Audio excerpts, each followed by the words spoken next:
we're going to go to the steaks next. So I've got some beautiful steaks, which we went ahead and pre-grilled, otherwise you guys wouldn't be here for another 2 hours. And I've got some really thick steaks.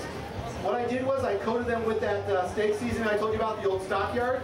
Both sides. Does anybody know why I put the seasoning on both sides? 2 sides to the meat. What's that? 2 sides to the meat.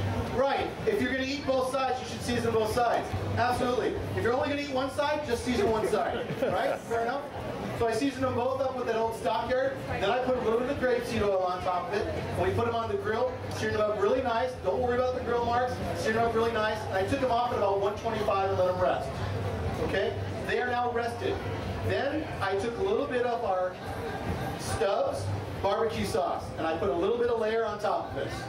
Okay? Nice. Now I'm going to turn these over. And I'm going to put a little bit more barbecue sauce on the other side, and these are already done.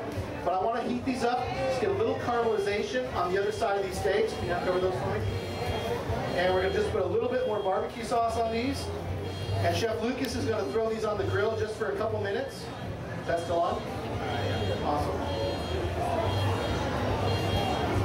Now, barbecue sauce usually has a lot of sugar in it. So when should you put the barbecue sauce on? While you're cooking it or just before it comes off? Just before it comes off. Otherwise it'll burn, right? So it usually burns at about 300 to 350 is when it starts to burn. You ready to throw those on there, Chef Lucas? That'd be awesome. Thank you. So a little barbecue sauce at the very end. We're just going to kind of caramelize that just for a minute. Steak is already cooked. And then we'll start serving this up for you. So any questions then on what we did between the focaccia bread, between the asparagus, and the steaks? Yes, sir. I've got a question about picking out steak meat. What is the most tender meat and how much caramelization do you want to see? Great question. So really, there are some great cuts of meat. The problem is that most people don't cook them correctly. Every steak can be as awesome as you want it to be. The problem is that most people cook all steaks the same. So for example, ribeye, a lot of caramelization in it, a lot of fat, lots of flavor because of the fat. But some people will cook the ribeye just as much as the New York steak. 2 different cuts of meat, 2 different flavor profiles, 2 different fat differences as well with those. So you've got to cook the meat the way you like it. If you like your steak medium, how many people like their meat a little bit red inside? Okay, most people like it that way. There are a few people that like it well done. If you like it well done, please take it off the grill before it gets well done. Otherwise, you're going to have shoe leather. Take it off, let it cool down. You can always throw it back on the grill. But we don't have a rewind button when we grill, right? That's the worst part. So always take it off a little bit before you like it. Now, as far as grilling your meat, just remember that the fattier the meat, the more flare-ups you're going to have on your grill. So always have your grill as hot as possible when you start to grill. You can always turn it down, but if you go to turn it up and your meat's already on the grill, it's going to take a while for that grill to come back up to temperature, which means your meat's going to be sitting there and it'll probably get steamed a little bit while it's coming up to temperature. Most people don't pull their meat off when it's coming up to temp, they leave it on there. Because I'm hungry, so I'm going to leave it on there, okay? So really, the best cuts of meat, personally, I love a ribeye. And if you have gout, your gout loves ribeye too. That fat will just go right to your big toe. So, right? Am I right? Give me some. Give me some. Air 5. Good. So, so as far as I'm concerned, the most flavorful steak is usually a piece of ribeye. New York steak is pretty close because it's good and thick as well. And then I like tri-tip. I love tri-tip, and tri-tip, when you come off the grill, I know you want to bite into it because it looks really good, but let that thing rest about 10 minutes. And it just gets juicy and tender, and that's a good cut as well. Who else? There's another one? Yes, ma'am. Yeah, when you talked about turning one of the grills. I can't hear all of you. The indirect heat that you were talking about, turning one of them down, are you moving Yes, so constantly moving, you talking about the bread? No, the steak. Oh, the steak, yeah, constantly turning it in a circular motion. You can just pull it off. Yeah, so constantly moving in a circular motion to get the even caramelization because we're not worried about the grill mark. Absolutely. Anybody else? Yes, sir. How much of the grapeseed oil are you putting on at the end before you put it on the grill? So I'm just drizzling it, just enough to coat it so that it coats the whole piece of meat. You can use like a tablespoon per 2 pieces as long as it's coated all the way across. Any other questions? You can use a brush or a finger. Most chefs use their finger because that's just one more thing the dishwasher has to clean. Yes, sir. How far in advance do you recommend putting the rub on? How far in advance do you put the rub on? Great question. So, most of the rubs you find in stores, or even if you put one together at home, has got a lot of salt in it. So if you do marinate in advance or even overnight, remind yourself that there's salt in these and don't add extra salt, number one. Number two, add an oil to that so that it stays dry. Because salt pulls moisture out of things. It pulls moisture out of meat. Put salt on a tomato.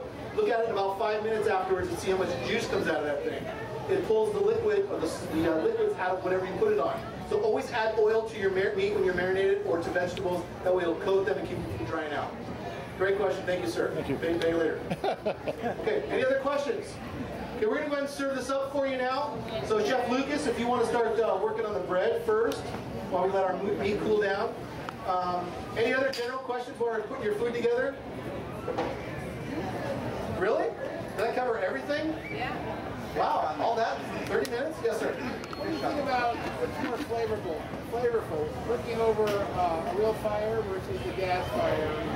I like the wood fire and fire with some... I would have to agree with you. There is nothing more flavorful than a match light barbecue. Oh yeah, that's good stuff. Most people when they barbecue, they buy the stuff that's, oh, you know, I'm in a hurry and I want to put, you know, briquettes together and let them wait about 25 minutes for them to come up. And I have to use the, you know, the oil and the starter on there because you get that flavor. And barbecues go hard. I'm not saying just because I work there, but they do have charcoal that isn't marinated in something. And you can start it with a starter where you don't get that flavor of that fluid on there. And then you can add wood chips if you have a smoker or even a Weber, for example. You can add wood chips to that to flavor it, so then you get that smoky flavor. So the milder woods are your cherry woods and your apple woods. If you want a real mild smoky flavor. If you like it really smoky, and they're like, smoky kind of stuff, like Smokey the Bear smoky, then you go to more like a pecan or mesquite flavor. They also sell wood planks. So if you don't have a barbecue where you can add wood to it, you can get wood planks. So for example, you buy a wood plank, you soak it overnight in water. The next day, you have that flat wood plank. You put it on a tray like this. You throw some grapeseed oil on it to coat it all the way in oil.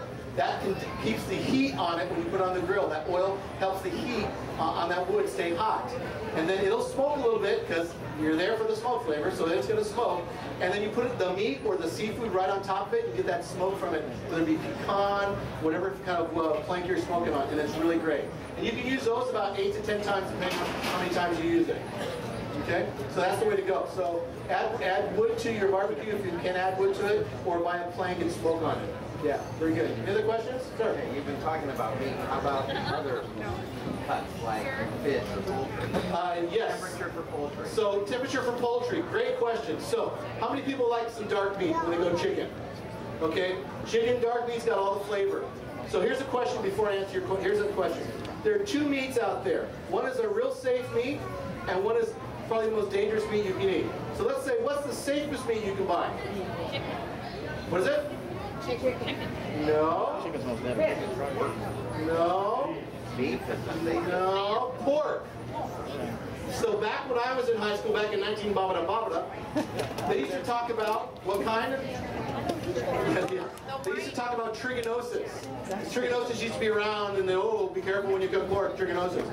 Pork is now actually the safest meat you can buy out there. It's probably the most looked at by the USDA and by the people who pack meat. So it's actually safe. You can actually eat your pork a little red and pink inside, not a problem. So that must mean that the most unsafe meat out there is chicken. Because it has what? Salmonella. Salmonella, yeah. So you got to cook it right. So when you cook white meat, you want about 165 to 175 temperature. When you cook dark meat, 175 to 185. Now if you're going to cook dark meat on the grill, because it's got a lot of fat, because you're probably going to cook it with the skin and you want that flavor, parboil it first on the stove. Get your water up to about 165, drop the meat in there, boil it. You get a lot of the excess fat off. You've now parboiled your meat to 165. Knowing that you're going to cook it to 175, 185, you only need to continue to cook it for another 20 degrees on your grill. Now you've got your meat, it's boiled, take it off, let it cool, put it on a tray like this, and then take your favorite rub, Old Stockyard, toss it around in that, throw a little bit of the grapeseed oil on top, put it on your grill, and crisp it up for another 20 degrees. Then you can add some Stubbs or whatever sauce you like. Bone-sucking mustard sauce is great. Have you ever had that? Bone-sucking mustard sauce? It's good. It's good. So then you toss your wings in that at the very end, throw it back on the grill, crisp it up, good to go. Okay, so your dark meat is mostly Most better if you parboil it first and then throw it on the grill for about another 20 degrees, and then you don't have to worry about if it's done or not. You can check it with thermometer, stay away from the bone, the hottest part of the meat, and then you got a good temperature and you're good to go, and everybody will love your wings. Okay? So I've been cooking about 12 years professionally. I have a catering company called Chef To Go that I run out of my house. And I also do cooking parties. There's a card up front, cookingparties.com. You can check that out if you want to have a cooking party at your house. We'll come to your house, show your friends and guests how to cook certain things, homemade pasta, whatever it might be. Have a glass of wine, maybe a beer, maybe both. Your treat. Any tips for how to barbecue ribs right? I personally like them smoked. The Big Green Egg is the way to go. If you're not familiar with it, check out biggreenegg.com. It's a ceramic smoker that you can buy. You can grill and smoke on it, so they're pretty durable. But the great thing is you can smoke something overnight. So really good for smoking any kind of meat, seafood especially, but great for ribs. Really good for ribs.